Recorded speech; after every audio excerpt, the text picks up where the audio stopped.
Good damn morning, Americans. Jericho Green here with you once again. And before I get into my update story, I saw in the news feed that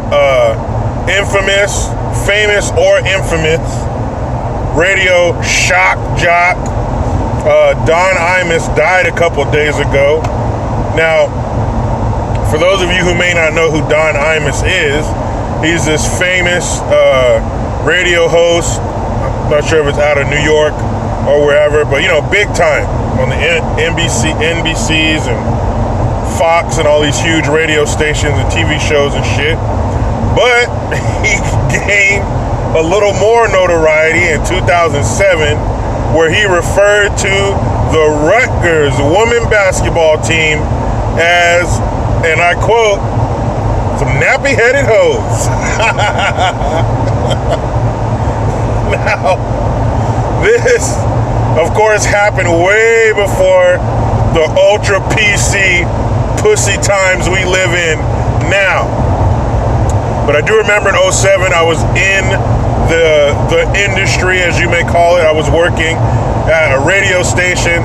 So, the liberals still exist and they are all pissed off at Imus. Man, I don't really give a shit, because if you look at their fucking team at the time, and maybe they look the same now, but that particular team he was talking about, it looked like a fucking casting call for Set It Off. They look like Queen Latifah. There's some rough-looking chicks. Sorry. But I guess even way back in 2007, the truth was a bit taboo. Now, I thought the shit was funny, but of course, he had to sacrifice himself at the altar of the race pimp. He had to castrate himself in front of the exalted leader, Jesse Jackson, and other fake-ass black, quote-unquote, leaders. So he went on the apology tour. He got fired. It was so fucking stupid. Like it always is when some celebrity says something, some comedian says something, and somebody finds offense in it. Usually the people that he's not even talking about. For example, the Washington Redskins. Everybody, Redskins. That's so fucking racist. And what about the poor Indians? Well, they did a survey. I don't know how many thousands of Indians they fucking talked to. And 96% of them didn't give a shit.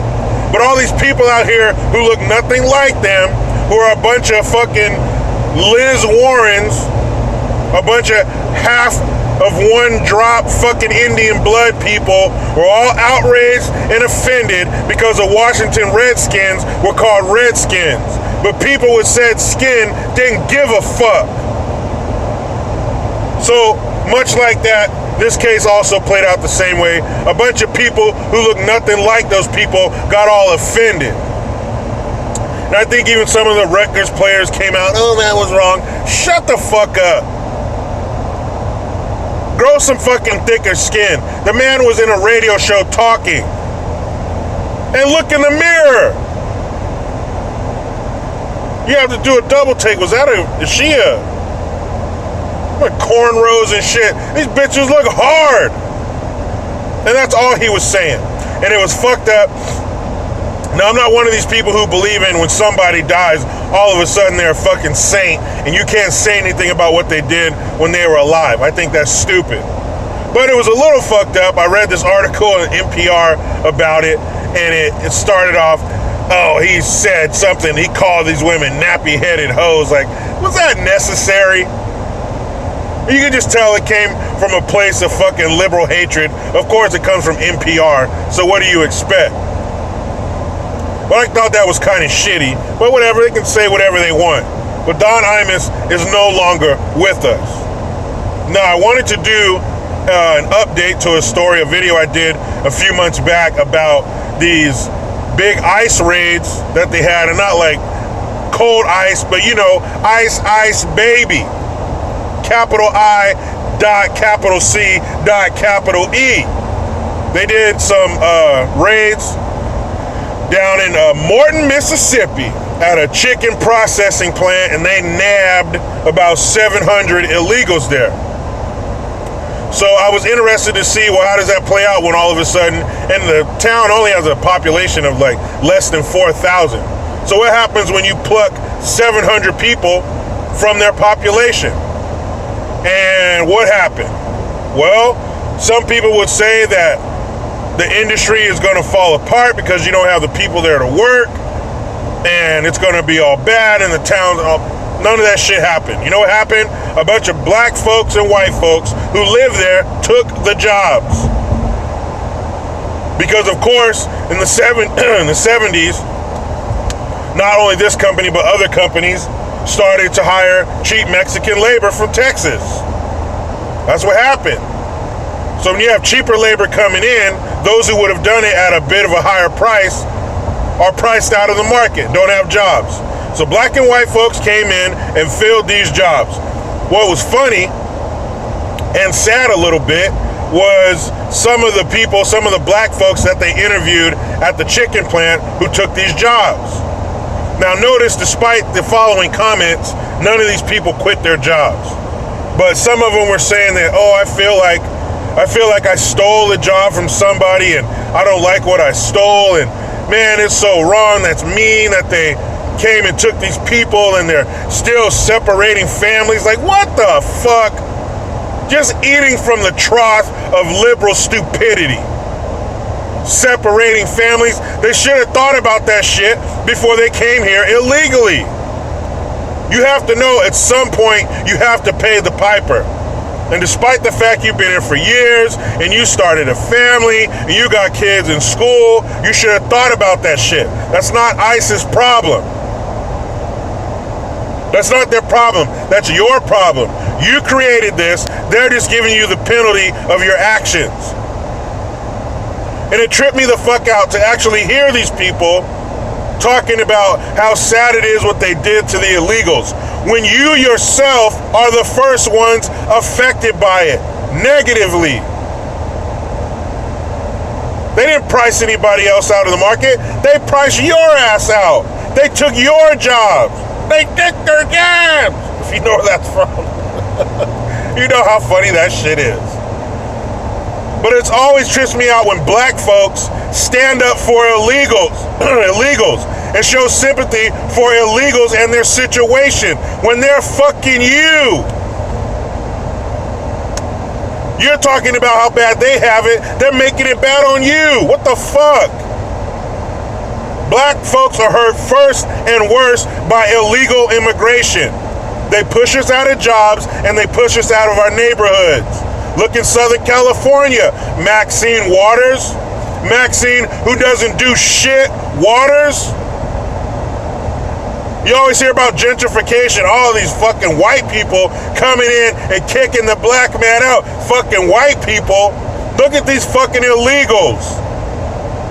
They can do a little gentrifying themselves. Neighborhoods that used to be black are now filled with illegals. You fucking dummies. And you're steady sitting there talking about how sad it is that they're sending these people back. Well, if those people aren't here, you can have a job, dummy. You can provide for yourself. The fuck? Person after person, they're interviewing and they're saying, oh, that's so sad what they did to them. I don't see your ass putting in a 2-week notice. I don't see your ass protesting saying, until the illegals come back, we're not working. Fuck no. But further proves my point. You can talk all the shit you want.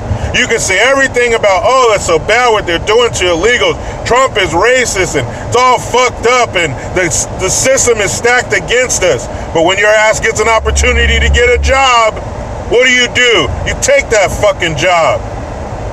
Just like all these people out here talking shit about how horrible Trump is. We'll see what happens when you step in that booth and close that little curtain.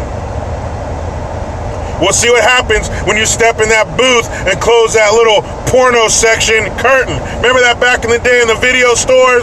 They always had the little porno room with the curtain, and you try to walk by and look in there, and there's always some dudes in the red light looking at Fat Asses Volume 3. Oh, video stores. Anyway, people can say what they want, but you vote with their wallet. And if you got more money in your pocket, you have a job, guess who you're voting for? Whoever the fuck gave that to you. But it turns out sending back illegals in large numbers does not cause any economy to collapse. Give it time. Legal citizens will fill those jobs. It just means that these fucking companies will have to pay people a reasonable fucking wage. And going after these companies should be just as much of a priority as rounding up the people and getting them out of here. Because that's why they're coming. It's not just the welfare. There have to be jobs here for these people. That's why they're coming. That's part of the reason. Not only the fucking care packages we give them when they get here, full of free insurance, cell phones, EBT cards, but we have to stop the reason that they're coming here. If you have a fire, let's say it's an electrical fire, first thing you do is turn off the electricity so the fire stops. So there's no new fire. Then you can extinguish the existing fire.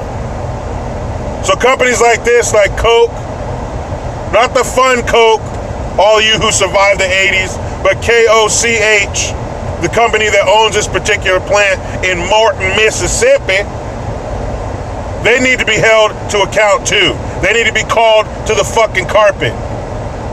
Because you're the ones underpaying these fuckers, undercutting other workers, American citizens.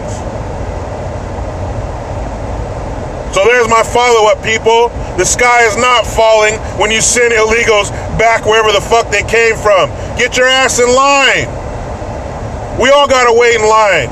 You don't think so? Go to the DMV on the 1st and 15th and walk your ass to the front of the line and see how many people stomp you the fuck out. Because they only have 45 minutes left in their lunch break and they've been there for 20 minutes already. Now, people, I'm about to go wrap up my damn work week and finish my last leg of this rat race. But you know how it goes. I try to be done with the left, but they just won't let me. Please subscribe. Hit that notification bell, because every time it rings, a piece of shit liberal cries. Utilize the PayPal link and the Teespring link to get your green gear. I am Jericho Green. Man, I'm out.